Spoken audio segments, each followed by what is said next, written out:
talked about healing. Let's start there. What are you healing from, Gethin? A life of trauma. 10 years ago, a man who'd gone down a path leading to a pattern of self-destruction realised he needed to change. Gethin Jones. Good afternoon, Gethin. Where did that lead? So you're inside, you're doing your first custodial sentence. It's 2 weeks after my 14th birthday. And going into that prison, I was terrified. Yeah, terrified. Inside, yeah. I had fully grown men screaming in my face, telling me I was a waste of space. I'd let down my family. I'd let down my community. None of them knew I was in children's homes. I remember being stripped naked, and being given a card with a number, M33681 Jones. They said, that's all you are in here. You're just a number. You do not exist. Welcome to the Second Chance podcast. I'm your host, Raphael Rowe. On this podcast, we talk to people from diverse backgrounds who share their stories of redemption, resilience, and second chance. Go to our YouTube channel so you can watch those interviews, subscribe, share, and click on the notification bell so you don't miss an episode. Great to see you in person. How are you today? Yeah, I'm very well, mate. I've just come back off a long trip to Greece, so I got back Saturday, so I'm reclimatising. I saw you up a mountain. Was it a mountain you were up? I thought I saw a post from you somewhere saying that you'd gone to Kilimanjaro, so I thought you were kind of daring death. No, not Kilimanjaro yet. Kilimanjaro's on the cards, but no, so I've done a few mountains. Whenever I go to a Greek island, I always like to go to the highest point and then be able to get a real overview of the island. But also as well, you can see out all of the other islands, and then you can get a real feel for where you are in the Aegean Sea is where I was. Do you know what I mean? So, yeah. Sounds like you've done it a few times then. Yes, well, travelling's been quite a big part of my healing. Yeah, it's been a big part of my healing. You know, I suppose you'll kind of understand it as well anyway yourself. It's, you know, for years I used to sort of like see places through magazines. Yeah, and I never believed I'd be able to get to them places. So now whenever I go and experience that view or that heat and all of it, I just feel like, yeah. Well, it's interesting that you say at the very top that it's all about healing. But look, thanks for coming on to the podcast to share your story. I can see behind you, you've got Gethin Jones, Unlocking Potential. You talked about healing. Let's start there. What are you healing from, Gethin? So I suppose really a life of trauma. Yeah. And I suppose for me, it started from birth. Yeah, it's like I was born into a family of trauma, and I was unrecognised and undiagnosed for many, many years. So I didn't actually start to look at who I was and what the underlying issue was until I was in my early 30s.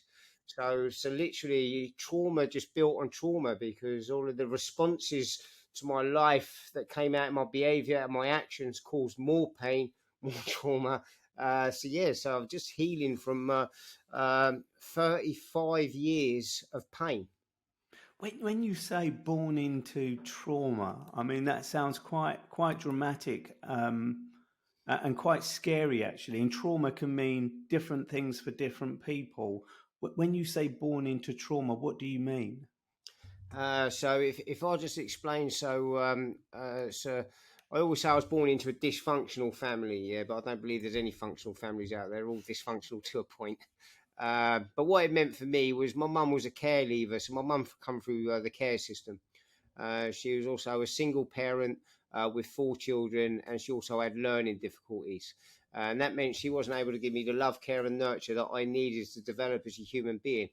Alongside of that, I had an alcoholic father within the house as well, you know, so it's very kind of unsettled. And when we talk about attachment, and I've done a lot of stuff about attachment, you know, is I had no emotional attachment to my mum ever.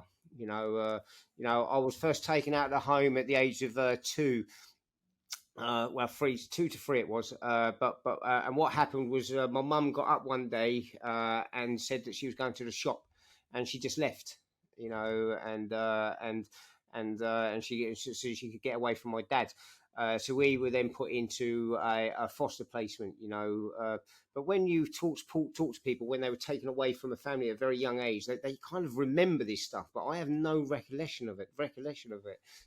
So I kind of think there wasn't any kind of emotional attachment with me mum.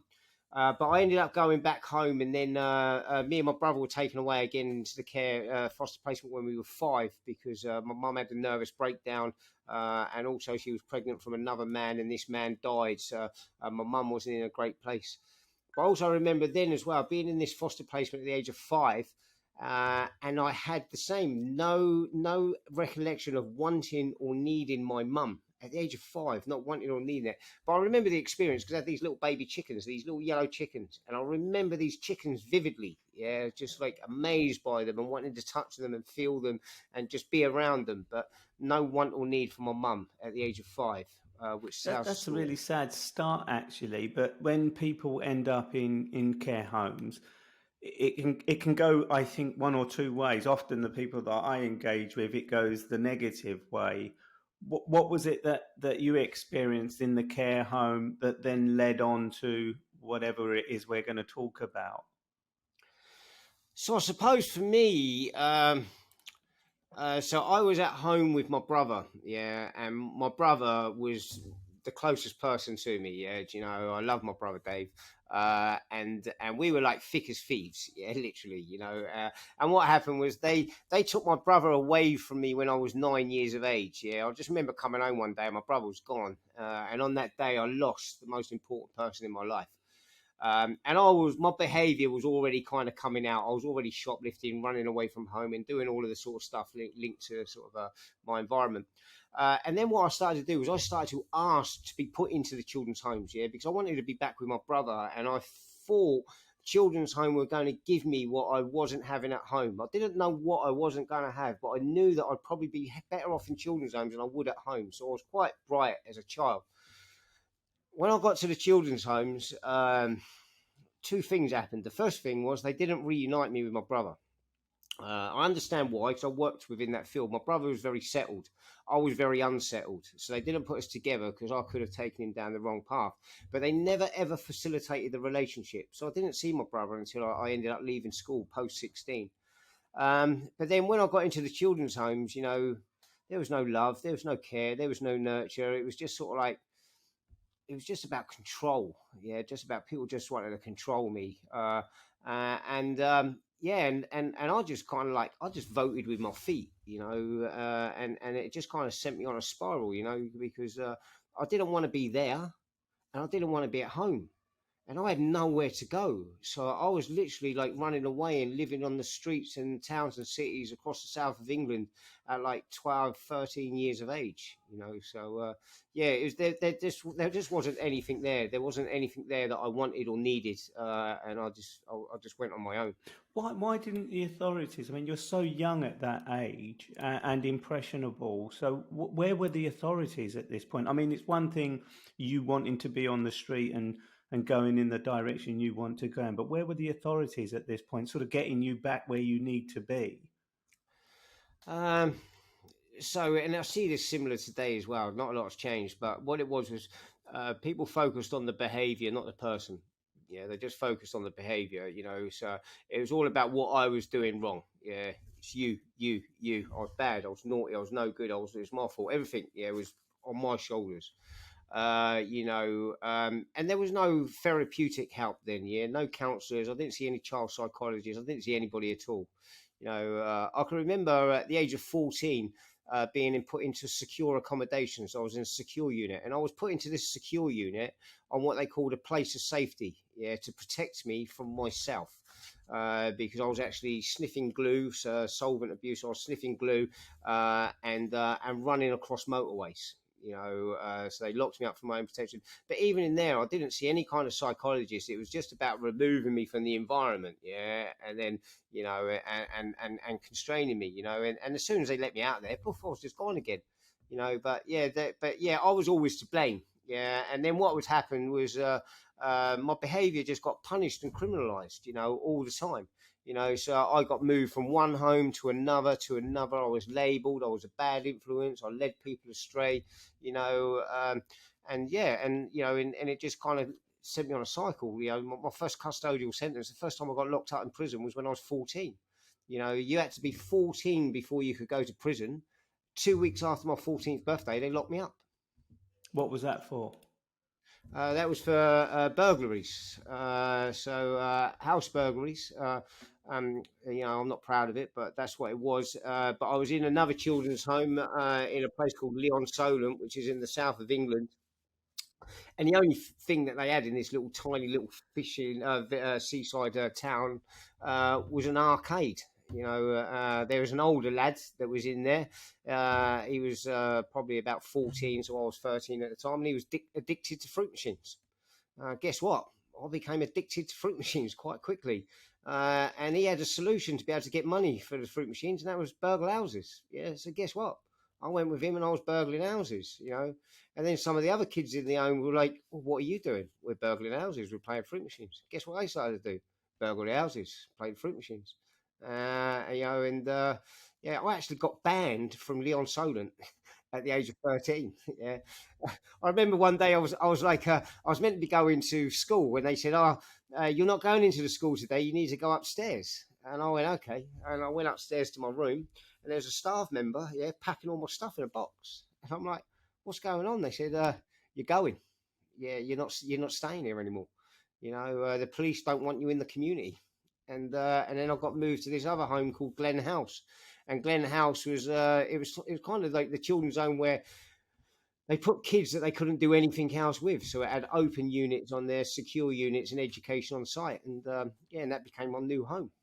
Why did it go in that direction for you? I'm sure there are lots of kids who go through the care home and go through traumatic experience of being disowned by their parents, not having a stable environment.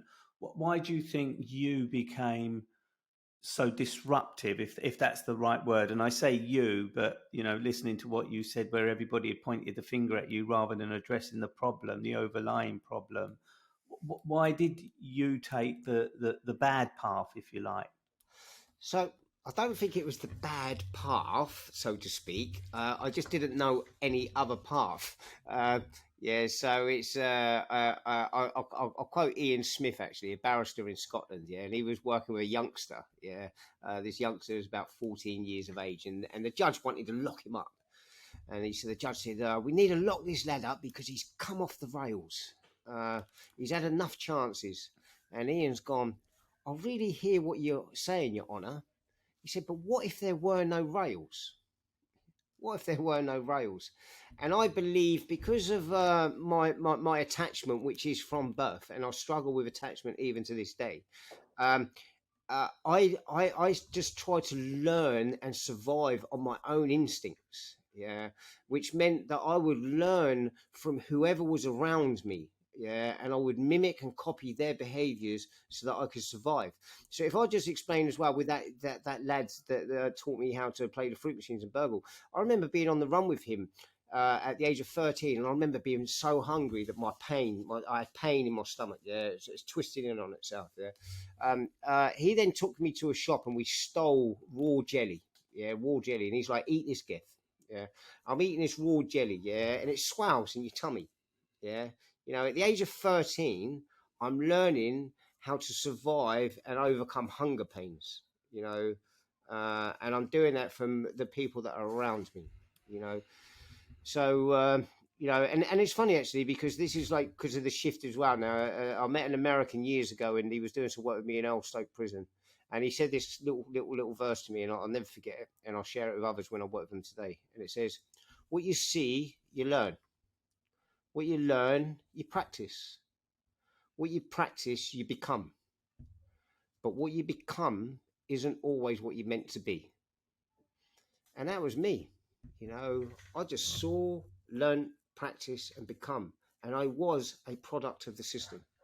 Before you got to where you are now, understanding these dynamics in your life, you talked about going to a young offenders institution or whatever it was, a ball store, whatever it was at the day. Where did that lead? So you're inside, you're doing your first custodial sentence.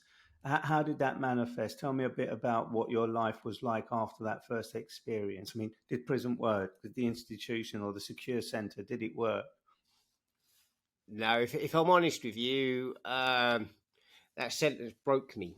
It absolutely broke me. Okay, but I'll explain why in a mo. But first of all, I just want to say I met a prison officer. I was doing a talk at Portland, and I was doing a talk in the visits room, which was the same visit room I first met my dad in when I was 17 years of age. But that's another story.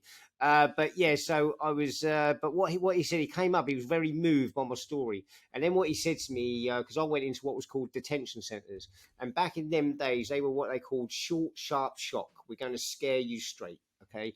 And what he said to me afterwards, because he was very moved, and he said, I really struggled working in them kind of environments. He said, but the truth is they were not made for people like you, yeah, because you were already broken. Yeah, you were already broken. And when he said that, I really understood what he said. So if I just explain what happened, when I went in there, it was 2 weeks after my 14th birthday. And going into that prison, I was terrified. Yeah, terrified inside. Yeah, because I knew what happened in there. I knew about the violence, the intimidation, and the bullying. Yeah, and I was a 14-year-old child.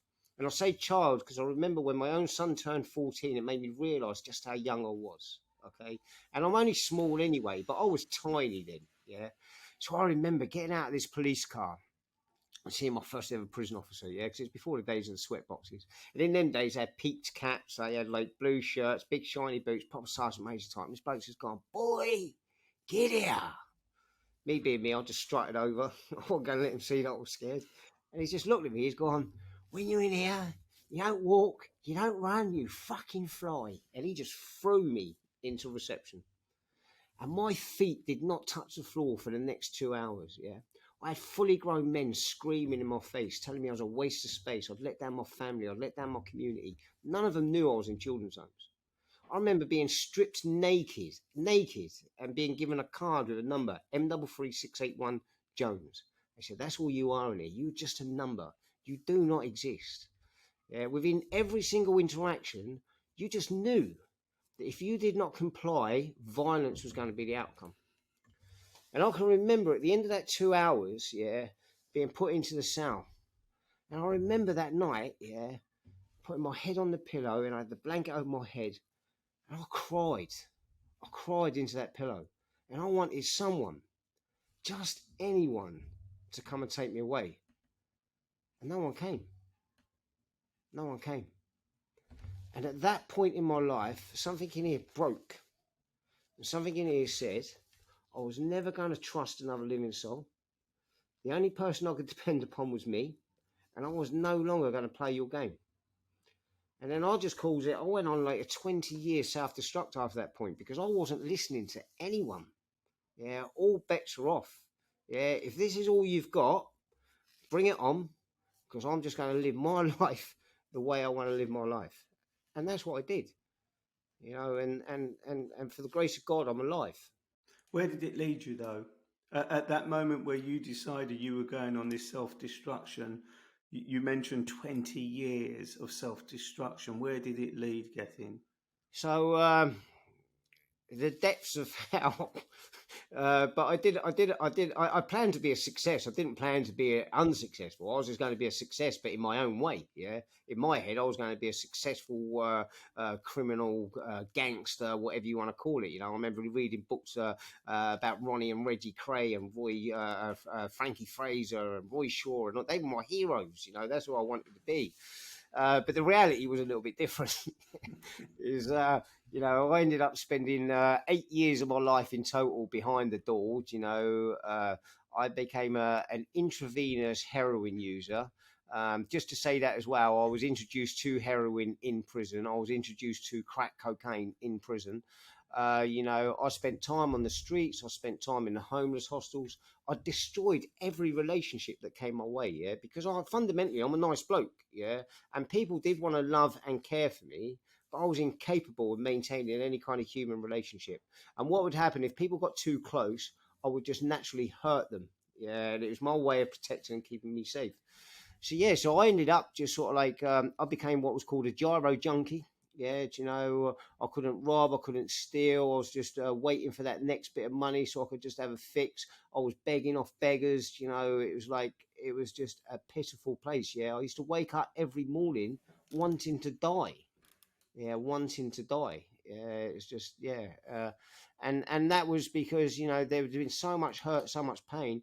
I was just incapable of being able to sort of like I wanted help, but I just couldn't take it. I just couldn't get it. I just couldn't because I was so burnt and beaten by this system.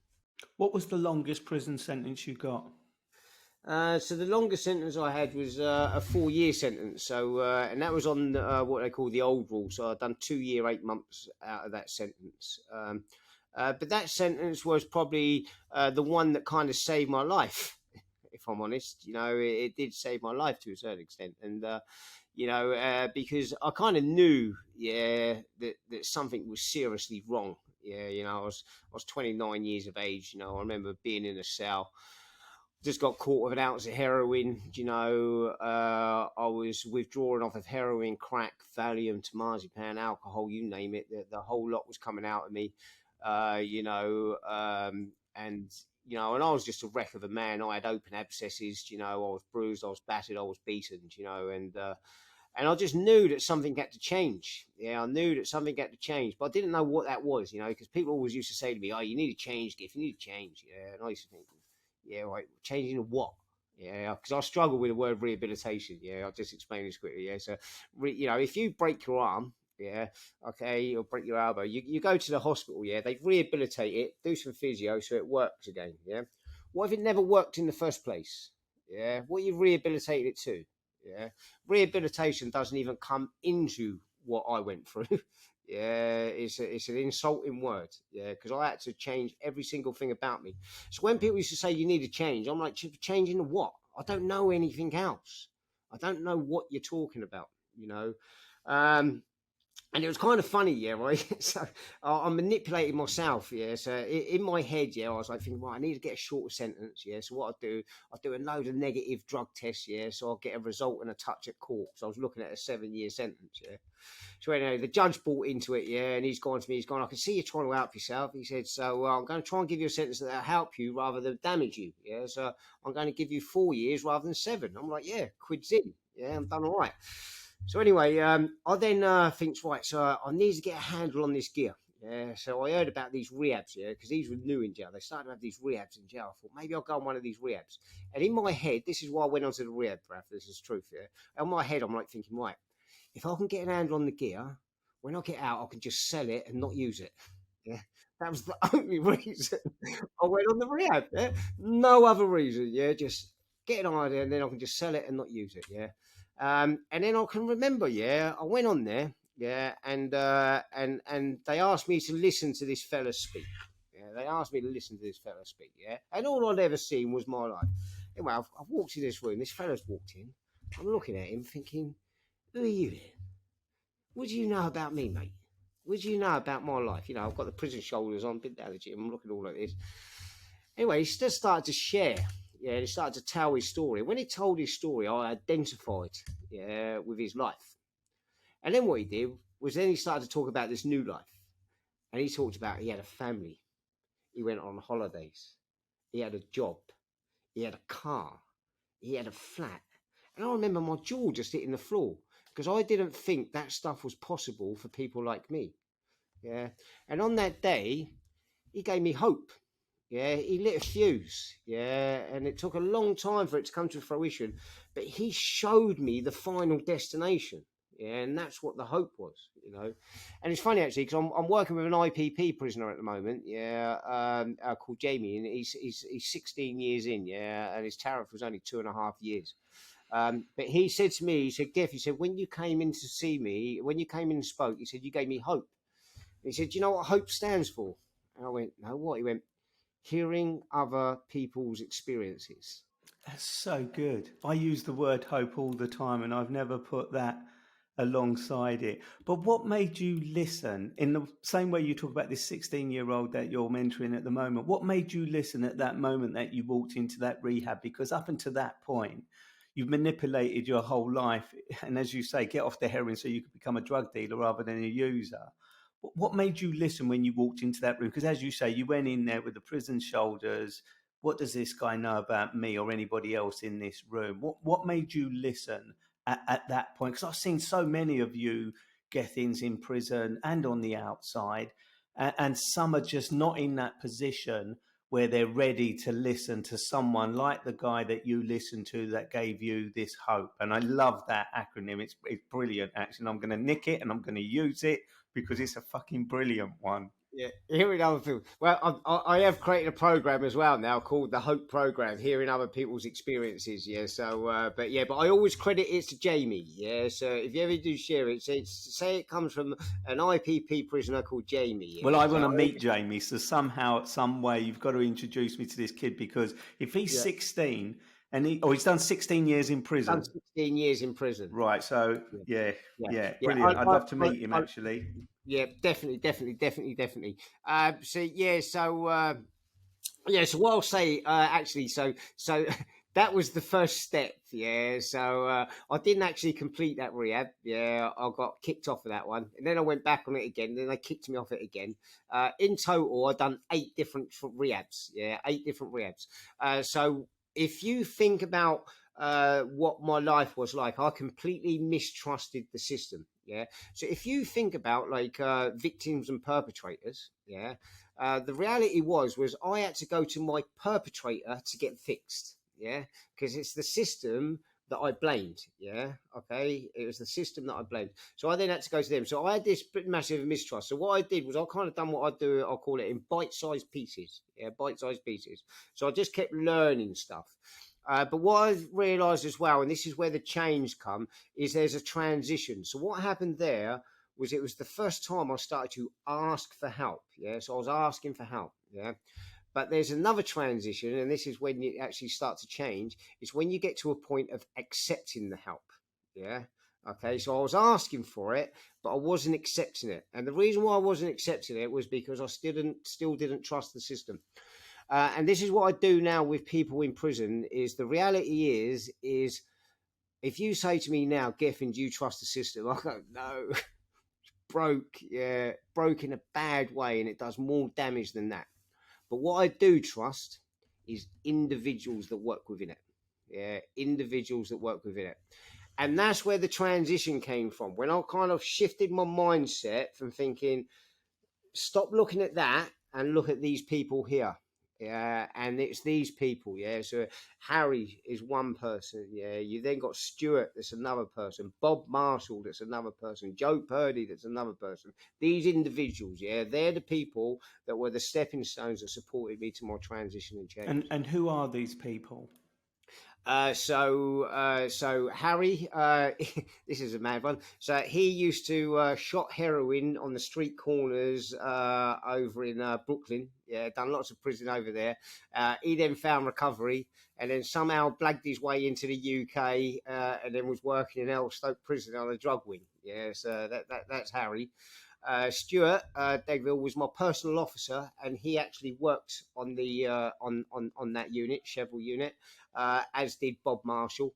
You've then got Joe Purdy, who was my one of my substance misuse stroke probation officers within the community. Yes, these were just people that just had a huge impact. And what they did, so people say, what's the difference? And I always say, they just treated me as a human being. Simple, as a human being, So, and when I train up professionals, I always say to people, you're a human being first and a professional second. Yeah. Okay. The trouble today is most people lead with their professional, and leave their humanity outside. Yeah. What I say is, you could be a human being first, but act in a professional way. Yeah. It's not rocket science, but yeah. You talk so articulately about where you're going and getting to at the moment, and you talk about going on 8 drug rehab programs, spending many years of your life in prison. But you started to listen. You started to listen to people who were giving you the right hope. You're 29. You get out of prison. Was it prison and your experience in prison and the people you met in prison that made you decide that on this occasion, when you are released, you're going to be a different person? Yeah, so if I just explain, so I got out when I was 32, yeah, on that sentence, yeah, so I got out when I was 32. If I just explain, yeah, before that sentence, yeah, this is God's honest truth. When you talk about belief systems, I believed my life would never be worth anything more than a prison cell, a bag of drugs, yeah, and a council estate. Yeah, I accepted that as my life. Yeah, at the end of that sentence, I knew my life was worth more than a prison cell. Yeah, I knew my life was worth more than a prison cell. Um, but I was completely institutionalized. Yeah, I was completely institutionalized. Yeah, so if you saw me in prison, yeah, I wasn't one of them people in jail that ran around the wings trying to get drugs. Yeah, that wasn't me in jail. Yeah, what I would do is I'd use drugs the same way as people use beer out here. Yeah, if somebody got something at the weekend, I'd have like a little party at the weekend and blah blah blah, and I'd be fine. When I came out, yeah, that was when I had my problem. Yeah, because I was put into a world I truly didn't understand and didn't feel that I belonged and fitted in. And that's when the drug use would go off the wall. Does that make sense? Yeah. So what it was so when I came out, I knew I was worth more than a prison cell, but I had a lot of work to do. Yeah, a lot of work to do. And then what happened was I went through a 3-year process in the community of stopping drugs, taking drugs, stopping drugs, taking drugs. Yeah, so I've done a few rehabs in the community. So I've done the 4 in prison and I've done 4 in the community.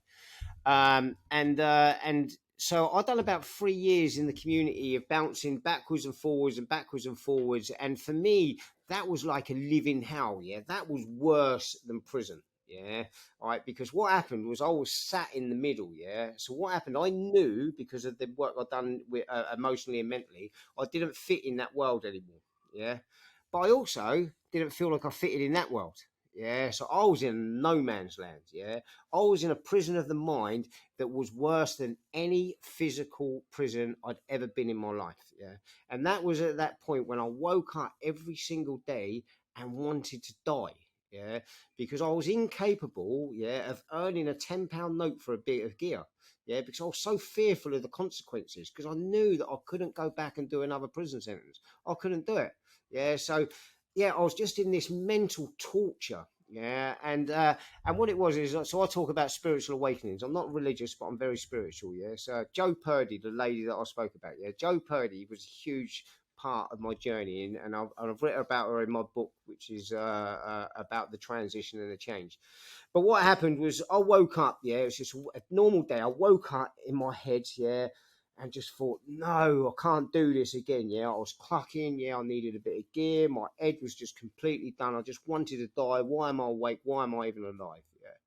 And then I had to walk down to go and get my methadone from the chemist. Yeah. I remember walking down to get my methadone.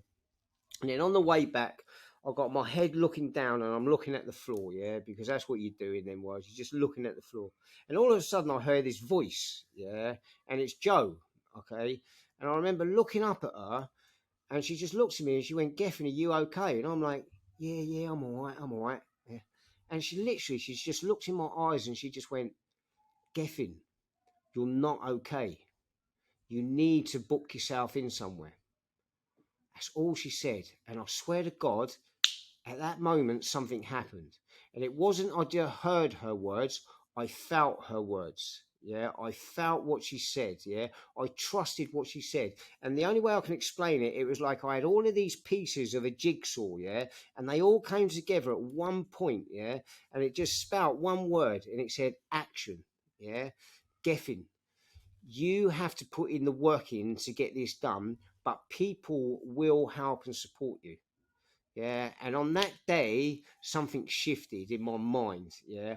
I knew I was going to stop taking drugs. I knew I was going to live a different kind of life. And it came from that one sentence. But that one sentence was a sentence of over 3 years of consistently just being there. Yeah. And that's the power of the human. Yeah. Human. She wasn't even my worker at that point, you know, but it was just, I felt what she said and it shifted. And in the 12 steps, you get some people, and they call it a gift of desperation. yeah, a gift of desperation.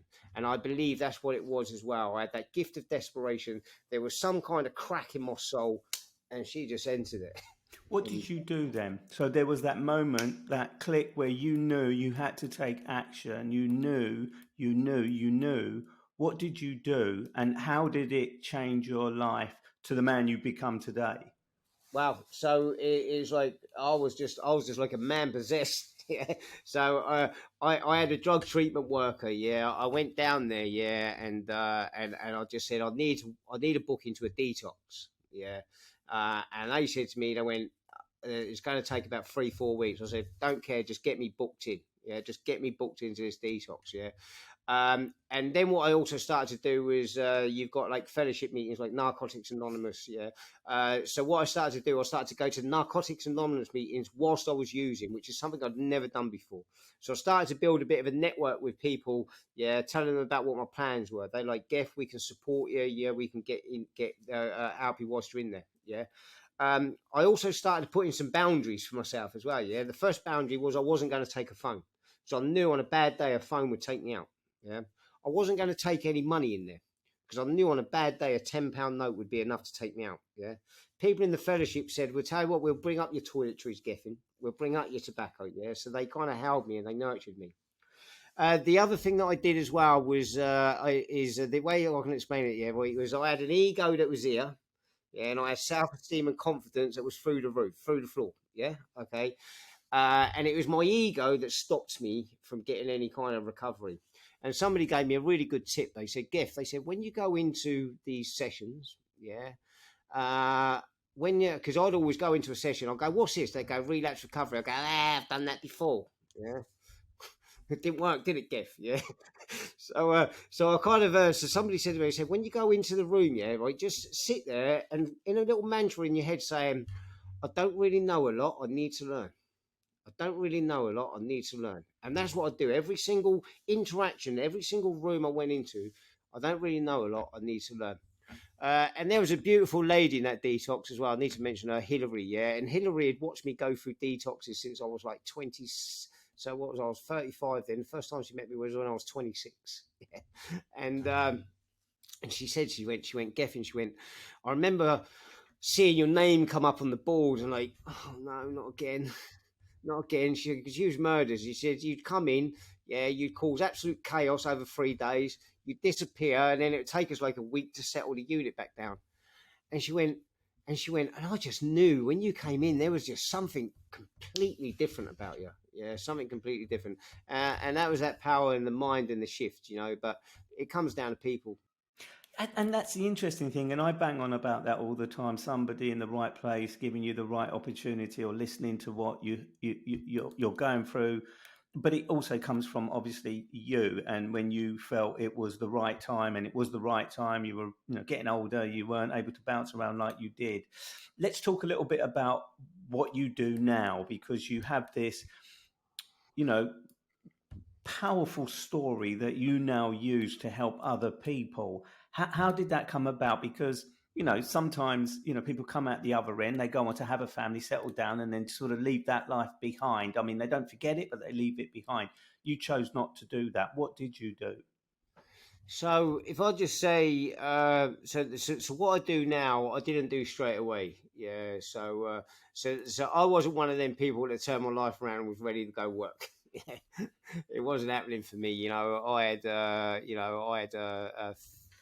had 56 offences, 18 convictions, been a dependent heroin user, had no CV, no education. Yeah, I wasn't ready for work. Yeah, I wasn't ready for work. So what I did was I just started volunteering really, and I started doing 2 hours a week volunteering. And I was working with a company that sort of like done stuff with yachts and boats. And I also had a little thing as well where they done stuff with youngsters.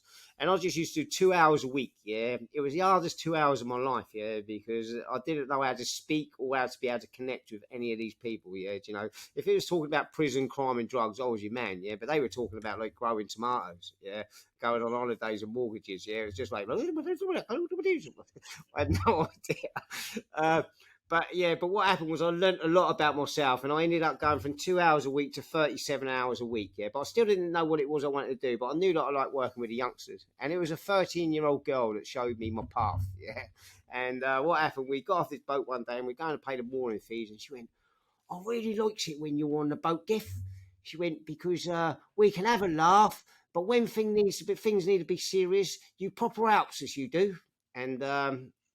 And that was it. Yeah, I thought I'm going to go into youth work. Yeah, and that's what I did. So I kind of got myself a really good career in youth work. You know, I went from being a part-time worker to a full-time worker, and then a team leader within 18 months. You know, I then got myself a promotion and a job within Portsmouth City Council, and Portsmouth City Council were my corporate parent. You know, so I ended up working within that organisation as a senior support worker with an organisation called Preventing Youth Offending Project. And was you just relying at this point on your past experience and your interaction with these kids, or were you now embarking on some sort of educational or program courses to give you more ability, if you like, to sort of articulate who you were and what you had to offer? Yes, absolutely, and it's funny actually. Yeah, you say that because coincidentally, I made a decision not to tell anybody about my past. Yeah, so I didn't share it with any of the kids. Yeah, they just knew that you knew, but they didn't know how. Yeah. Also, as well, I didn't share it with any of my team or my peers. Yeah, my managers knew because of the DBS, and there was two reasons for that. One was that I needed to understand me. Yeah, and who I was. Yeah, so not the addict, the criminal. I wanted to understand who is Gethin, and I also wanted people to get to know me for me. You know, so it's kind of like I put my story to bed. Yeah, I put my story to bed, and yeah, I went off and got myself qualifications. I got myself maths qualifications, got myself English qualifications, computer qualifications. I got an MVQ3, and then I got an MVQ5 in leadership and management within children's services.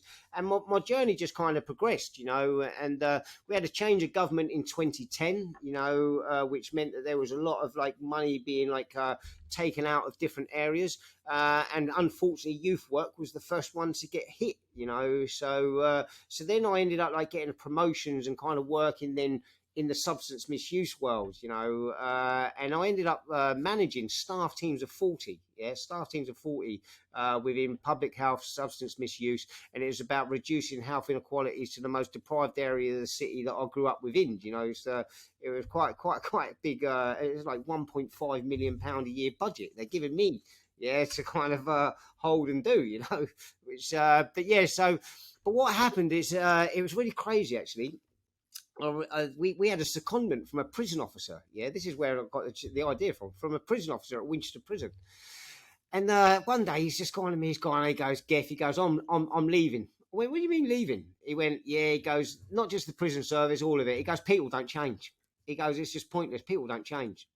And I really liked him. John Balderson, his name was. And I went, "Oh, John," I said, "Do you fancy a coffee?" And he went, "Yeah." So we gone out for a coffee. And I said, "So what wing did you work on Winchester?" Yeah, and he went, "I worked on B wing." I went, "Oh, B wing." I said, "What? Was you on twos, threes, fours?" He went, "Oh yeah, we got blah blah blah." And then I said, "Oh, do you remember Mr. Crosland or Mr. Butcher?" And he's like, he went, "Did you work there then?" I went, "Nah, there's something about my life you don't know." And then I shared my story, and his jaw hit the floor, He was like, "Wow." He goes, "I'd never have known that, Geff." Yeah. And I said, the trouble with a lot of the jobs that we're in is we don't see our successes. Yeah. They don't come back through the gate in prisons, you know, but you do make a difference. And sometimes you'll make a difference in somebody's life and you won't even realise it because it may not be until a longer time that actual bit of information that you've given them is going to have impact and they're going to use it, you know. And that was where the idea of unlocking potential kind of came, because I was starting to get disillusioned with what I was doing. So in the public sector, it was all tokenistic. Yeah, you know, it didn't really feel like I was able to be able to do what it was that I wanted to do. So I pulled the story out from under the bed, dusted it up, and then started on this journey, you know, and that was nearly 6 years ago now, and you know, and I'm just about to go and do some work over in Australia. I'm doing some work in America, you know. I do stuff across the UK, It's just. So how would you describe, so unlocking potential, we know how we've got there, but what does it do? What's your intention? What is it, this work that you're going to be spreading across the globe? So it's so really so I work with both. I work with both prison officers and people in prison. Yeah, and it's all about breaking down the them and us narrative. Yeah, it's about that. Yeah. So when I work with a prison officer, I'll just simply say this. Yeah, I'll say, look, when you wake up in the morning, you wake up as a human being. You then put on your uniform. You go through the gates. You get your keys. You become a prison officer. When somebody wakes up on their bed in the morning, they wake up as a human being. They then put on their identity, their sentence, the door opens, and the two shall meet. But the one thing you both have in common is you're both human beings. Yeah. And it's about people change people. Yeah. So that's fundamentally what it is that I do. Yeah. It's about being able to get people to come together. Yeah. So for that, what I do is about rehumanizing, yeah, people in prison to prison officers. Yeah. But then when I do work with prisoners, yeah, I try to get them to learn to trust the system they fundamentally mistrust. Yeah. Okay, because they don't see the person, they just see the uniform, they just see the set of keys, they just see what's represented and beat them their whole life. Yeah. So, and then also as well, what I do with prisoners as well is I try to break down their dependence on the system. Yeah, because what happens is you'll know is when you go to prison, you get a learned helplessness. Yeah, that learned helplessness then can then create becoming institutionalized. So I promote personal responsibility and about how it is that they can take more responsibility within their life, no matter how small it is in prison, and how prison officers or chaplains or education or programs, how they can become their network. Because the reality is, as you know, your net worth is your network. Yeah.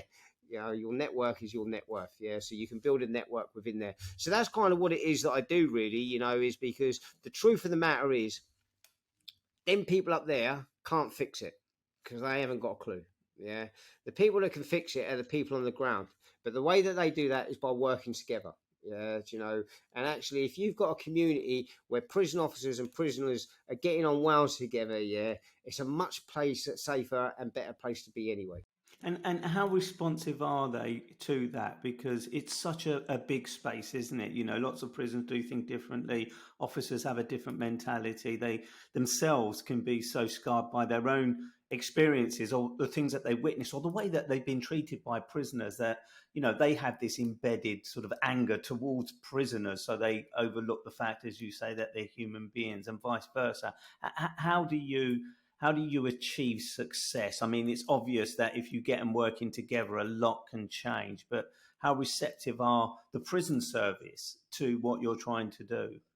So the trouble with the prison service at the moment, they know that it's good and it's needed, but whether they're willing to fund and be able to create them environments is another Well, then is a what whole does it other take? conversation. What does it take when, I mean, there's financial support, obviously, and then there's access, giving you access to the Yeah. prison officers and the prison staff. What does it take? What are your challenges?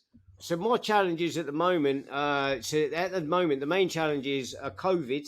Yeah, because nothing's in change in prison, as you know, and they're still spending way too much time behind the door.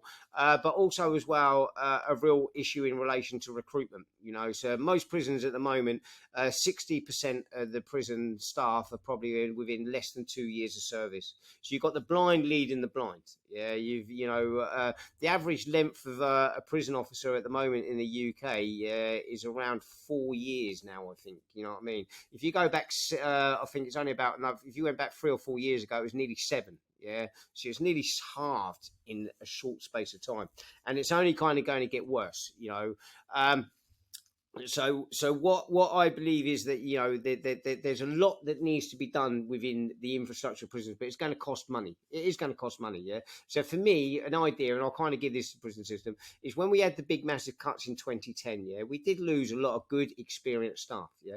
What I say is do a recruitment. Yeah, to go and get them staff back. Yeah, to get them staff back, but don't put them on the wings in uniforms, locking and unlocking. Yeah, have them as coaches and mentors on the wings. Yeah, so they're just to to watch and observe, and then they can then train and develop the other officers. So back in our days, that's what like the principal officer and the senior officers, that's what they would have done. So we'd have these there, and then actually you can then start to grow a stronger sort of like cohort of prisoners, but prison officers. But we also as well need to take care, with prison officers, which we don't do. So when I went into this work, I was absolutely blown away. So I'm a qualified leader and manager. I've just sort of done a common purpose leadership, global leadership program as well. In all of the services I've always worked in, we always give really good supervision to be able to give our staff time to be able to talk about what's going on both personally and professionally. Prison officers don't get supervision. They don't get supervision. So they're seeing violence on their peers. They're seeing violence from prisoner to prisoner. They're cutting people down. They're seeing people self-harming, all of this stuff, and they got nowhere that they're able to be able to take this on a monthly basis, on a regular basis. So that's also why we're getting high levels of burnout, PTSD, mental health, and everything like that. What I believe, what my new strategy is, Raphael, what my new strategy is because I've banged on all of the political doors, I've sat down with Joe Farrer, I've sat down with Robert Buckland, I've sat down with Rory Stewart, you name them, I've sat down with them, They are politically led, okay? They're politically led, So what I believe is we have to change the narrative of the public.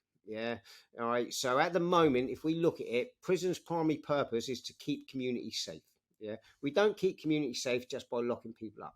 But the political line is that we're keeping community safe by locking people up. No, what you're actually doing is you're actually making our communities more unsafe.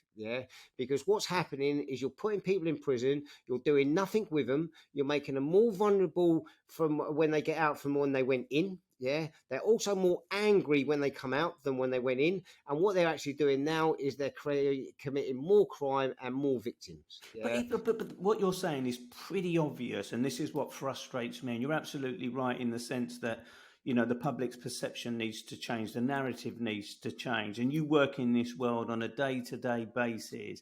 And I suppose lots of people believe that when people do end up in UK prisons or prisons around the globe, that they are getting rehabilitation where resources are available. They are being given new opportunities, new training, new education, new skills. But it's obvious that they're not, because they're coming out, especially in this country, and they're going on to commit further crimes and cause mayhem in the community. I mean, it's pretty obvious, isn't it, that this is what's going on. And you talk about, politicians only see the politics of it and the rhetoric of saying, prison works, etc. Are we still at that point in the criminal justice system and prisons? So I'm going to say So how I expect this is my new task. So remember, like the Wizard of Oz, and he pulls back the curtain. That's what you got to do. You got to pull back the curtain. Show the public the truth of what's really going on, because they're led by the Daily Mail and all of the other stuff. But I also realise and understand as well, this is not a short-term fix, but we need to create a campaign and momentum over a period of time to change the public narrative. I'm now going to quote Alistair Campbell, of all people. All right. So I remember when I worked in the alcohol field, I went to this alcohol conference, and we talked about how it was that we could change the relationship the UK has with alcohol, because it causes so much damage, and then what he said, he then talked about, he said, what you need to do is change the public narrative, He said, I'll give you an example, and you do that through campaign. He said, I'll give you an example. He said, think about smoking. He said, if I went back, to Fleet Street, 25 years ago, and said in 25 years' time, you won't be able to smoke in a pub, on a train, in a taxi, or blah blah blah. They go, that would never happen. He said, but what it was there was a campaign, that shifted and changed public perception, where smoking went from acceptable to unacceptable. And then what happened was legislation and politicians had no choice but to change. This is what I believe we need to do with the criminal justice. Is we need to change the public's opinion in relation to prison. So if you look at Norway, they truly believe in their criminal justice system, so they don't mind paying for it. At the moment, what the public see, is they're seeing videos of where they're seeing people on Xboxes, or having the time of their lives in prison. And all of this crap that's fed to them, and that's why they're saying, give them less, punish them more, so we just need to change the narrative. So, I might not see the shift and change, but if I can be part of the momentum, then I'll be happy with that. Well, for what it's worth, as you know, in my line of work, I go around trying to pull this curtain from prisons around the world, and the response is from the viewers overwhelmingly supportive of the idea of the work that you do, and this whole idea that, wow, is that what really goes on in prison? Oh my God, we need to do more to improve the conditions. We need to do more to give these guys more opportunity. Even the guys that they would often believe should be spending the rest of their lives in prisons. I can't believe I've just had my season 6 go out, and there were 2 characters I met in a Moldovan prison who committed murder. And the amount of messages I've had from people saying they want to support them by sending them parcels because they have absolutely nothing is indicative of this idea that the narrative needs to change. And it is from the viewers. And I get it from the audience, both here in the UK and around the globe, that now they're seeing what they've never been able to see before, which is, I would argue, partly as much of the truth of what really goes on, because you're hearing it, you're getting the testimony from the individuals who are living it without judging them, humanizing them, and just looking at those conditions. So there is and can be a huge change. Let me ask you this. At the beginning of this interview, you talked about, the person you are. How would you describe yourself today? So, how would I describe myself today? I just describe myself as a really nice human being, and just a nice person, yeah. And that's a big thing to say, yeah. So if I just explain, yeah, I remember like when I first went into a treatment program, yeah, somebody said like, I needed to do these affirmations, yeah, because I just felt like I was like a piece of dirt. Yeah, and he said, just look in the mirror and tell yourself 3 things that you truly don't believe in yourself. Yeah. I remember I first looked in the mirror. I couldn't even hold my eyes. I couldn't stand what was looking back at me. I couldn't even look at myself. Yeah. And then what I said, I used to say 3 things. The first thing I said was like, Geff, you're a really good person. You're a good person. Yeah. The second thing I said was, Geff, you deserve the good things in life. Yeah. Geff, you deserve the good things in life. And the third thing was, Geff, you can be loved. Yeah, you can be loved. Yeah. And that's me today, yeah, is I'm just a good person. Yeah. And what about, it's interesting that you say that, and it's quite emotional actually. And what about what you talked about, that you didn't trust people, and I got the impression that you couldn't offer any love because you didn't have that maternal love from your parent. Do you love now? Can you love? Are you in a place where you can offer back what you're seeing? Yeah, I can love. I love so many people. My world is so rich, and it's funny actually, is because I've gone from a place of complete no trust, yeah, where some people go to me, Geff, you trust too much. And I'm like, how can you trust too much? Yeah, because for me, I just understand, yeah, that sometimes people are going to let you down. It's okay, yeah, but my life is so much richer for trusting people, and yeah, so I'm a granddad today, I'm a father today, I'm a brother today, I'm an uncle today. I run my business. I've got beautiful friends. I've got a beautiful partner. My life is just filled with love. Yeah, it's just filled with love, and when I meet people in prison, as you will know yourself, Raphael, no matter who they are, I never ask them sort of really like what they're in for, how long they're doing. I just meet them with love, care, kindness, compassion, understanding, and I suppose that's just the person I am, And I'll just go back to what Harry said about what you see, you learn, what you learn, you practice, what you practice, you become. Yeah, I saw something different. Yeah, I saw something different in that man that gave me hope. Yeah, and seeing something different. Yeah, I started to learn something new. Yeah, when I started to learn something new, I started to practice something different. Yeah, from practicing something different, I've become the man that you're speaking to today, and that's it. And it's really good to hear. Last question from me, given this is called Second Chance Podcast. It sounds like you've had more than a second chance, but also you're working with people to try and give them. What does second chance mean to you? People often, and I say this quite a lot, no one gave me a second chance. I took my life back, being wrongly imprisoned, which is very different from your experience. So I challenge the perception, although I also agree with it. Of course I do. What does it mean to you, Gethin?